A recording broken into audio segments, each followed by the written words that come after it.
থেকে যুক্ত আছেন সহকর্মী ফরহাদ বিন নূর। বিস্তারিত জানতে যুক্ত হচ্ছি তার সঙ্গে। ফরহাদ, আমরা বলছিলাম যে বিক্রি বেড়েছে গরম কাপড়ের দোকানগুলোতে, জানাবেন যে বেচা বিক্রি বাড়ার সঙ্গে দাম বেড়েছে কিনা? কারণ আমরা সবসময় দেখে থাকি যখন বেচা বিক্রি বেড়ে যায় বা শীতের তীব্রতা যখন বাড়ে তখন দাম অনেকটা বেড়ে যায়। গুলিস্তানের চিত্রটা কেমন দেখছেন?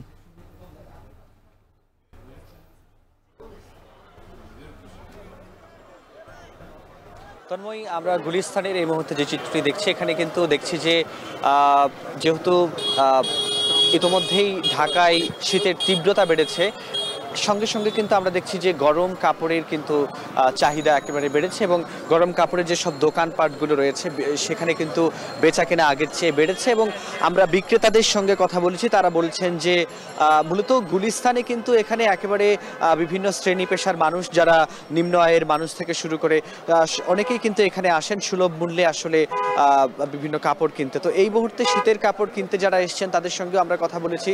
তো তারা সুলভ মূল্যে কাপড় কিনতে এসে অনেকেই বলছেন যে দাম কিছুটা বেশি চাওয়া হচ্ছে, যেহেতু শীতের তীব্রতা বেড়েছে। শীতের তীব্রতা বাড়ার সঙ্গে সঙ্গে দামটাও কিছুটা বাড়তি চাওয়া হচ্ছে। এটা যারা ক্রেতা তাদের হচ্ছে তারা এই অভিযোগটা করছেন। এবং আরেকটা বিষয় একটু বলতে হয় যে আমরা বিক্রেতাদের সঙ্গে কথা বলেছি, তারা বলছেন যে শীতের তীব্রতা বাড়ার সঙ্গে সঙ্গে তাদের কাপড়ের শীতের যে গরমের যে কাপড় সেটির বেচাকেনা তাদের বেড়েছে। একই সঙ্গে তারা বলছেন যে ডিসেম্বরের শেষে যেহেতু সরকারি ছুটি ছিল, সে কারণে কিন্তু ঢাকার অনেকেই কিন্তু গ্রামে ছিল। এখন জানুয়ারির 1 তারিখ থেকেই মূলত তাদের বেচা বিক্রিটা আসলে শীতের বেচা বিক্রিটা বেড়েছে, এটি কিন্তু তারা বলছেন।